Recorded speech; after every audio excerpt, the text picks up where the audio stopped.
আসসালামু আলাইকুম।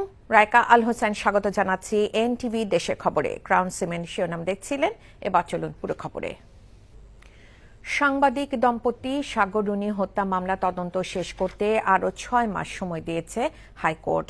রাষ্ট্রপক্ষের সময় আবেদনের পরিপ্রেক্ষিতে আজ বিচারপতি ফাতেমা নজিব ও বিচারপতি শিকদার মাহমুদুর রাজির দ্বৈত বেঞ্চ এ আদেশ দেন। গত 23 অক্টোবর হাইকোর্টের নির্দেশে সাংবাদিক দম্পতি সাগর সরওয়ার ও মেহেরু রুনি হত্যার ঘটনায় করা মামলা তদন্তে পিবিআই প্রধানকে আহ্বায়ক করে 4 সদস্যের উচ্চ পর্যায়ে টাস্কফোর্স কমিটি গঠন করা হয়। তারা এখন তদন্ত করছে। শুনানিতে আজ রাষ্ট্রপক্ষ থেকে জানানো হয় 5 আগস্টের পর এ মামলার কিছু নথিপত্র হারানো গেছে, যা পুনরায় সংগ্রহ করতে হবে। সবকিছু বিবেচনায় তদন্ত শেষ করতে 9 মাস সময় চান তারা। পরে আদালত 6 মাস সময় দেয়। রাষ্ট্র কাঠামো মেরামতের লক্ষ্যে বিএনপির ভারপ্রাপ্ত চেয়ারম্যান তারেক রহমান ঘোষিত 31 দফা বাস্তবায়নের লক্ষ্যে উত্তরাঞ্চলে 3 জেলায় চলছে প্রশিক্ষণ কর্মশালা। লালমনিরহাট, গাইবান্ধা ও কুড়িগ্রামে দিনব্যাপী পৃথক এই কর্মশালা অনুষ্ঠিত হচ্ছে। জেলা বিএনপির সহযোগিতায় এসব কর্মশালার আয়োজন করে কেন্দ্রীয় বিএনপির প্রশিক্ষণ বিষয়ক কমিটি। এই 3টি পৃথক কর্মশালায় লন্ডন থেকে অনলাইনে যুক্ত হয়ে অংশগ্রহণকারীদের বিভিন্ন প্রশ্নের জবাব দিচ্ছেন বিএনপির ভারপ্রাপ্ত চেয়ারম্যান তারেক রহমান। কর্মশালায় উদ্বোধনী পর্বে বিএনপির কেন্দ্রীয় নেতারা বলেন, সংস্কার একটি চলমান প্রক্রিয়া এবং বিএনপি সবসময় সংস্কারের পক্ষে।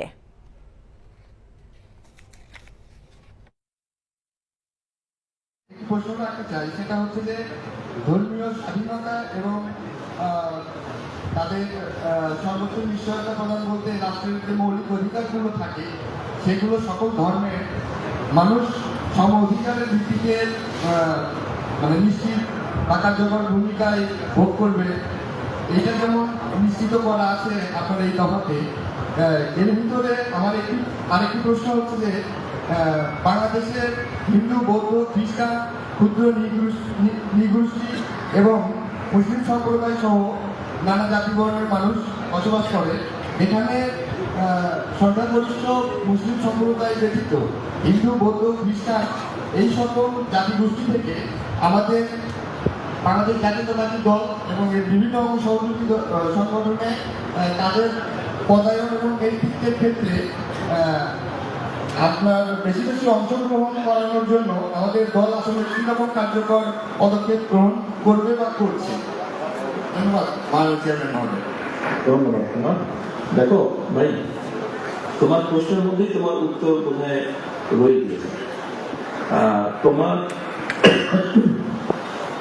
এই আজকে তুমি প্রশ্ন করে তুমি যেখানে দাঁড়িয়ে আছো, তুমি যেখানে দলীয় পরিচয়ের ভিত্তিতে দাঁড়িয়ে আছে, তোমার এই দাঁড়ানো থাকাটাই প্রমাণ করে যে আমরা যোগ্যতার ভিত্তিতে একটা মানুষকে বিবেচনা করছি, তাকে কোথায় পদ দেওয়া দেবে বা তার স্থান দেওয়া। কোনো ধর্ম দিয়ে দেখছি না তাকে, কোনো বর্ণ দিয়ে দেখছি না তাকে, তাকে আমরা তার যোগ্যতার ভিত্তিতে দেখছি, এবং তুমি তার সবচেয়ে বড় প্রমাণ। মাননীয় চেয়ারম্যান মহোদয়, আমি একটা জিনিস জানতে চাইছি, সেটা হচ্ছে যে আগামী যেহেতু আপনি বলেছেন যে আমরা আগামী নির্বাচনটা অনেক কঠিন এবং গুরুত্বপূর্ণ নির্বাচন। এই নির্বাচনে বাংলাদেশ হিন্দু সম্প্রদায়, বৌদ্ধ সম্প্রদায় এবং খ্রিস্টান সম্প্রদায় এর আগে একটি দল তারা ভাবত যে এই সম্প্রদায়ের লোকজন তাদের ভোট দেয়, কিন্তু আমরা সেই জায়গা থেকে যেহেতু নির্বাচন আসন্ন বা নির্বাচন একটা সময় হবে বাংলাদেশে, আমরা সেই নির্বাচনে তাদেরকে আমাদের দলে খুব বেশি পরিমাণ আমাদের দলে তাদের ভোটটা নেওয়ার জন্য এই দলে তাদের অংশগ্রহণের সুযোগটা আমরা আসলে কতটা সহজভাবে করে দিতে পারবো, এই বিষয়ে একটু আপনার কাছে শুনতে চাচ্ছি। দেখো, তোমার আমার সবচেয়ে বড় পরিচয় হচ্ছে আমরা বাংলাদেশি, সংখ্যাগুরু বা সংখ্যালঘিষ্ঠ আমাদের পরিচয় না। আমাদের সবচেয়ে বড় পরিচয় হচ্ছে বাংলাদেশি। এই বাংলাদেশের মধ্যে বিভিন্ন বর্ণের, বিভিন্ন ধর্মের মানুষ থাকতেই পারে, থাকতেই স্বাভাবিক, থাকাটা উচিত। আমরা যেটি করতে চাইছি, আমাদের এই 31 দফা দল, মত, ধর্ম, বর্ণ নির্বিশেষে, অর্থাৎ বাংলাদেশি যারা সেই রকম প্রতিটি মানুষের জন্য আমাদের এই 31 দফা। কাজেই 31 দফা আমরা প্রত্যেকটি মানুষের, প্রত্যেকটি ধর্ম বলে প্রত্যেকটি বর্ণের মানুষের কাছে আমরা পৌঁছে যেতে চাই, এবং এই 31 দফার নিজস্ব যে ক্যাপাসিটি, নিজস্ব যে যোগ্যতা, তার ভিত্তিতেই আমরা চাই যে আমাদেরকে কেউ একটি বিশেষভাবে বিবেচনা করবে না, বা আমরাও তাকে ওইভাবে বিশেষভাবে বিবেচনা করবো না। আমরা সকলের সহযোগিতা চাই, এবং অবশ্যই আমরা প্রত্যেকটি মানুষের আমাদের যে 31 দফা পেয়েছি তার যুক্তি তর্কের ভিত্তিতেই আমরা প্রত্যেকটি ভোটারের ভোট আমরা তো চাইতেই পারি, সেটি তো একটি রাজনৈতিক দল হিসেবে আমাদের প্রত্যাশা থাকবে। দেখছিলেন তারেক রহমানের বক্তব্যের অংশবিশেষ। গাজীপুরে গাছা থানায় দায়ের করা 3টি হত্যা মামলায় সাবেক মন্ত্রী দীপু মনি, সাধনচন্দ্র মজুমদার, কামরুল ইসলাম ও প্রতিমন্ত্রী জুনেদ আহমেদ পলক সহ 6 জনকে গ্রেফতার দেখানো হয়েছে। সকালে গাজীপুর মেট্রোপলিটন ম্যাজিস্ট্রেট আদালত 3-এ হাজির করা হলে আদালতের বিচারক ওমর হায়দার এসব মামলায় তাদের গ্রেফতার দেখিয়ে কারাগারে পাঠানোর আদেশ দেন। আদালত সূত্রে জানা গেছে, বৈষম্য বিরোধী ছাত্র জনতার অভ্যুত্থানের সময় গাজীপুরের গাছা এলাকায় 6 জন নিহত হন। এই ঘটনায় গাছা থানায় আলাদা 3টি হত্যা মামলা দায়ের করা হয়। এদিকে আলোচিত এসব বন্দীকে আদালতে আনার পর বিক্ষোভ মিছিল করেন বিএনপিপন্থী আইনজীবীরা। এ সময় আসামিদের ওপর ডিম নিক্ষেপ করে তারা। গাজীপুরে বৈষম্য বিরোধী ছাত্র আন্দোলনের সময় একটি হত্যা মামলায় ব্যবসায়ী আলী হায়দার রতনের 3 দিনের রিমান্ড মঞ্জুর করেছে আদালত। দুপুরে গাজীপুরে চিফ জুডিশিয়াল ম্যাজিস্ট্রেট আদালতের বিচারক এই আদেশ দেবার পর তাকে কারাগারে পাঠানো হয়। গত রোববার রাতে ঢাকা থেকে রমনা থানা পুলিশ তাকে আটক করে। রতন আওয়ামী লীগের সাধারণ সম্পাদক ওবায়দুল কাদেরের ভাগ্নে পরিচয় দিতেন। দেশে বিভিন্ন ব্যাংক থেকে কোটি কোটি টাকা ঋণ নিয়ে আলোচনায় আসেন ব্যবসায়ী আলী হায়দার রতন।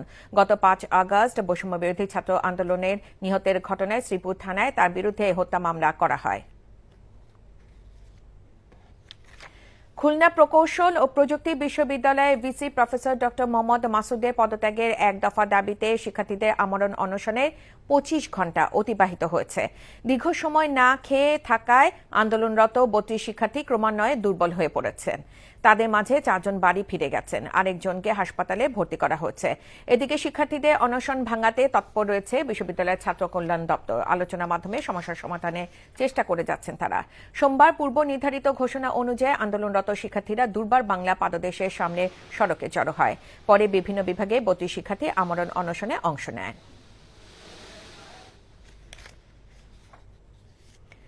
মূল ক্যাম্পাসে ফেরার দাবিতে আমরণ অনশনে চট্টগ্রাম বিশ্ববিদ্যালয়ের চারুকলা ইনস্টিটিউটের শিক্ষার্থীরা। চট্টগ্রাম বিশ্ববিদ্যালয় প্রশাসনিক ভবনের সামনে দ্বিতীয় দিনের মতো আমরণ অনশন কর্মসূচি চালিয়ে যাচ্ছেন চারুকলা ইনস্টিটিউটের শিক্ষার্থীরা। গতকাল থেকে শুরু হওয়া এই অনশন দ্বিতীয় দিনে অব্যাহত রয়েছে। প্রশাসনের পক্ষ থেকে কয়েক দফা আপোষের প্রস্তাব দেওয়া হলেও শিক্ষার্থীরা তা প্রত্যাখ্যান করেন। আন্দোলনকারীদের দাবি, জরুরি সিন্ডিকেট সভা ডেকে প্রজ্ঞাপনের মাধ্যমে চারুকলা ইনস্টিটিউটকে দ্রুত মূল ক্যাম্পাসে ফিরিয়ে আনা হোক।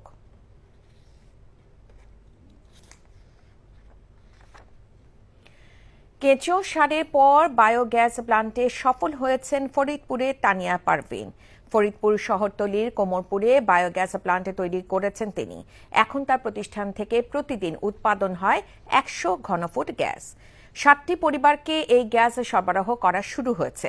জেলা প্রাণী সম্পদ অফিস জানিয়েছে, তাদের পক্ষ থেকে সব রকমের সহযোগিতা করা হচ্ছে তানিয়া পারভিনকে। ফরিদপুর থেকে সঞ্জীব দাসের পাঠানো রিপোর্টে বিস্তারিত। ফরিদপুরের তানিয়া পারভিন এক স্বপ্নবাজ নারী উদ্যোক্তা। প্রথমে তিনি ইউটিউব দেখে দেশের নামকরা কেঁচো কম্পোস্ট জৈব সার উৎপাদনকারী নারী উদ্যোক্তায় পরিণত হন। এবার তিনি সরকারের সাথে যুক্ত হয়ে শুরু করেছেন বায়োগ্যাস প্লান্ট। এখন তার প্রতিষ্ঠান থেকে প্রতিদিন উৎপাদন হয় 100 ঘনফুট গ্যাস। সিলিন্ডার গ্যাসের তুলনায় কম দামে বায়োগ্যাস পেয়ে খুশি স্থানীয়রা। পাশাপাশি তানিয়ার প্রতিষ্ঠানে কাজ করে অনেক বেকার নারী পুরুষের সংসারে ফিরেছে সচ্ছলতা। আমার একটা গ্যাস আনতে 1500-1600 টাকা লাগে যায়। এখন 2টা গ্যাস লাগে আমার মাসে। এখন 1100 টাকায় আমি 24 ঘন্টা গ্যাসটা পাইতেছি। আমার অনেক সাশ্রয় হইতেছে। একটা গ্যাস সিলিন্ডার আনলে বাস্ট হওয়ার ভয় থাকে, দুর্ঘটনা ঘটার ভয় থাকে, এটাতে সেই ভয়টা নাই। এরই মাঝে এলাকার 60টি পরিবারে বায়োগ্যাস সরবরাহ দিয়েছেন তানিয়া পারভিন। এই কর্মপরিকল্পনা আরো প্রসারিত করতে কাজ করছেন এই নারী উদ্যোক্তা। বাংলাদেশে পরাপর 3 বছর বর্ষসেরা নারী অ্যাওয়ার্ড পাওয়ার কারণে সরকারিভাবে আমি একটা বায়োগ্যাস প্ল্যান্টের প্রজেক্ট পাই। 7 মাস যাবত আমি এই বায়োগ্যাস প্ল্যান্ট স্থাপন করেছি। ব্যবহার নিরাপদ ও সাশ্রয়ী হওয়ায় বায়োগ্যাস উৎপাদনের সহযোগিতার হাত বাড়িয়ে দিয়েছে সরকার। তার যত খরচ তার 40% আমরা এলইডি এর মাধ্যমে দিয়েছি এবং 60% সে বহন করছে। যারা গ্যাস নিয়েছে প্রত্যেকেই সন্তুষ্ট, অর্থাৎ সাশ্রয়ী। নারী উদ্যোক্তা তানিয়া পারভিনের এই বায়োগ্যাস প্রকল্প আরও প্রসার হলে গ্রামীণ জনপদে প্রাকৃতিকভাবে সৃষ্ট এই গ্যাস ব্যাপক ভূমিকা রাখবে বলে মনে করেন স্থানীয়রা। NTV news desk. চট্টগ্রাম বিশ্ববিদ্যালয়ের অপহৃত 5 শিক্ষার্থীর মুক্তির দাবিতে অবরোধ কর্মসূচি পালন করেছেন সাধারণ শিক্ষার্থীরা। এ সময় চট্টগ্রাম খাগড়াছড়ি সড়কে কিছু সময় যানজটের সৃষ্টি হয়। দুপুরে চট্টগ্রাম বিশ্ববিদ্যালয় কেন্দ্রীয় শহীদ মিনারে মানববন্ধন করেন শিক্ষার্থীরা। মানববন্ধন শেষে 1 নম্বর গেটের সামনে চট্টগ্রাম খাগড়াছড়ি সড়ক অবরোধ করেন বিক্ষুব্ধ শিক্ষার্থীরা। এতে সড়কটিতে আটকা পড়ে শত শত যানবাহন, সৃষ্টি হয় তীব্র যানজট। পরে পুলিশ গিয়ে পরিস্থিতি নিয়ন্ত্রণে আনে। গত 16 এপ্রিল বিজু উৎসব উদযাপন শেষে খাগড়াছড়ি থেকে ক্যাম্পাসে ফেরার পথে অপহৃত হন চট্টগ্রাম বিশ্ববিদ্যালয়ের 5 শিক্ষার্থী। অপহরণে 6 দিন পেরিয়ে গেলেও এখনও তাদের উদ্ধার করা যায়নি। অপহৃতদের উদ্ধার করতে যৌথ বাহিনী একাধিক অভিযান পরিচালনা করেছে, তবে এখনও মেলেনি তাদের সন্ধান। পরিবেশ, বন ও জলবায়ু পরিবর্তন এবং পানি সম্পদ মন্ত্রণালয়ের উপদেষ্টা সৈয়দা রিজওয়ানা হাসান বলেছেন, যশোরে ভবদহ জলাবদ্ধতা সমস্যা চিরস্থায়ী সমাধানের পথে হাঁটছে সরকার। দুপুরে উপজেলা ভবদহ 21 ব্যান্ড সুইচ গেট পরিদর্শন শেষে ভবদহ মহাবিদ্যালয় মাঠে সাংবাদিকদের কাছে তিনি একথা বলেন। এ সময় স্বরাষ্ট্র উপদেষ্টা অবসরপ্রাপ্ত লেফটেন্যান্ট জেনারেল মোহাম্মদ জাহাঙ্গীর আলম চৌধুরী এবং দুর্যোগ ব্যবস্থাপনা ও ত্রাণ মন্ত্রণালয়ের উপদেষ্টা ফারুকি আজম তার সাথে ছিলেন। পরিবেশ উপদেষ্টা বলেন, গতবারে বর্ষার মতো এবার যাতে পানি না জমে সেজন্য সেনাবাহিনীর তত্ত্বাবধানে ভবদহ এলাকার নদী খনন কাজ শুরু হবে। তিনি বলেন, এই উদ্যোগের পাশাপাশি ভবদহ জলাবদ্ধতা সমস্যার চিরস্থায়ী সমাধান যাতে হয় সে ব্যাপারে সরকার উদ্যোগী। ভবদহের সমস্যাটার চিরস্থায়ী কি সমাধান করা যায় এটা নিয়ে আমরা চিন্তা ভাবনা শুরু করেছি। আমরা আমাদের যে ফিজিবিলিটি স্টাডি করতে হয় ওই স্টাডি করার কাজ শুরু করে দিয়েছি। গত বর্ষার মতন যেন আর পানি না জমে সেটার জন্য বাংলাদেশ সেনাবাহিনী এই নদীগুলোকে খননের কাজ শুরু করে দেবে। লক্ষ্মীপুরে বৈষম্য বিরোধী ছাত্র আন্দোলনে গুলি করে শিক্ষার্থী সাদ আল আফনান হত্যার ঘটনায় দায়েরকৃত মামলায় সাংবাদিক রুবেল হোসেনকে গ্রেফতার করা হয়েছে। সোমবার রাতে শহরের দক্ষিণ তেমোহনী এলাকা থেকে তাকে মারধর করে পুলিশে তুলে দেয় স্থানীয়রা। রুবেলের দাবি, পরিকল্পিতভাবে তাকে মারধর করে পুলিশে দেওয়া হয়েছে। সাংবাদিক হিসেবে সংবাদ পরিবেশনের জন্য 4 আগস্টে তিনি ঝুঁকি নিয়ে কাজ করছিলেন, কিন্তু ষড়যন্ত্রমূলকভাবে হত্যা মামলায় তার নাম জড়ানো হয়েছে। Rubel online news portal Dhaka Lakshmipur প্রতিনিধি। তবে পুলিশ বলছে রুবেল হত্যা মামলার এজাহারভুক্ত আসামি। ময়মনসিংহ মেডিকেল কলেজ হাসপাতালে নারীসহ 16 দালালকে 2 মাসে কারাদণ্ড দিয়েছে ভ্রাম্যমাণ আদালত। আটকের পর ভ্রাম্যমাণ আদালতে নির্বাহী ম্যাজিস্ট্রেট শফিকুল ইসলাম সাজার রায় কার্যকর করেন। র্যাব জানায়, সাজাপ্রাপ্তদের জেলে পাঠানোর জন্য ময়মনসিংহ কোতোয়ালি মডেল থানায় সোপর্দ করা হয়েছে। সাজাপ্রাপ্ত দালালরা দীর্ঘদিন ধরে হাসপাতালে সেবা নিতে আসা সাধারণ মানুষকে বিভ্রান্ত করে টাকার বিনিময়ে বিভিন্ন ক্লিনিকে নিয়ে ভর্তি করে আসছিল। এমন অভিযোগের ভিত্তিতে এই অভিযান পরিচালনা করা হয়।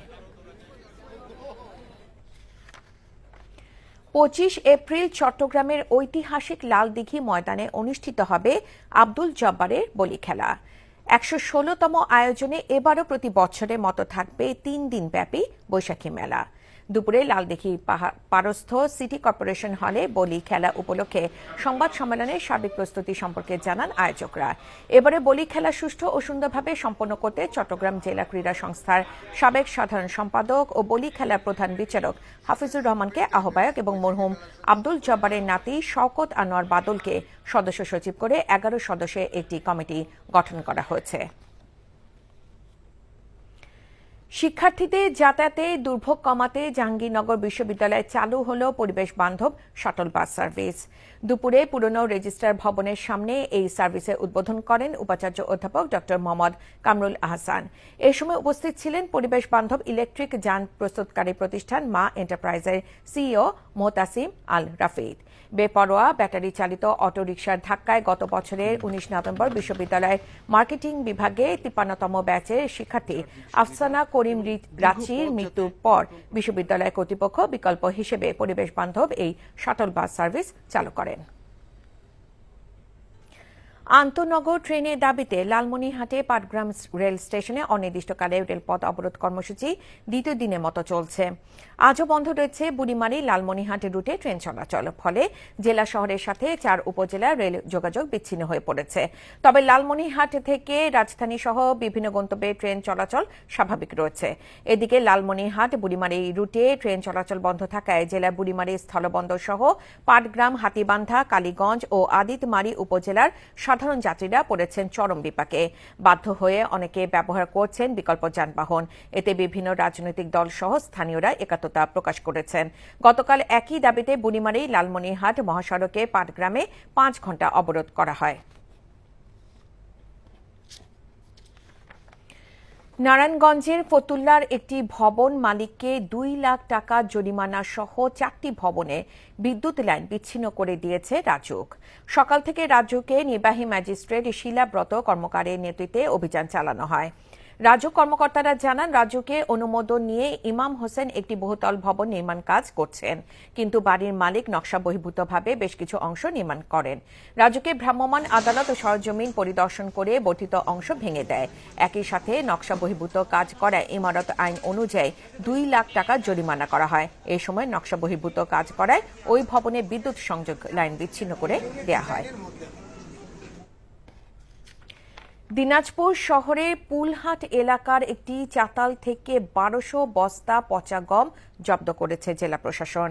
এ সময় জেলা প্রশাসকের সহকারী কমিশনার ও নির্বাহী ম্যাজিস্ট্রেট অভ্রজ্যোতি বড়ালের নেতৃত্বে ভোক্তা অধিকার অধিদপ্তরের সহকারী পরিচালক বোরহানউদ্দিন সহ জেলা খাদ্য অফিসের নেতৃবৃন্দ উপস্থিত ছিলেন।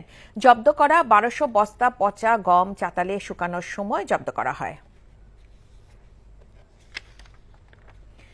মুন্সিগঞ্জে খুনি শেখ হাসিনা ও আওয়ামী লীগের দোসরদের দ্রুত বিচারের দাবিতে বিক্ষোভ মিছিল করেছে বিএনপি।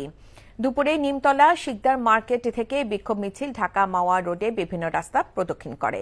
বিএনপির জাতীয় নির্বাহী কমিটির স্বেচ্ছাসেবক বিষয়ক সম্পাদক মীর সরফত আলী সপুর পক্ষে সাবেক ছাত্র নেতা সহ শ্রীনগর সিরাজদি খান উপজেলা বিএনপি ও এর সহযোগী সংগঠনের নেতৃবৃন্দ।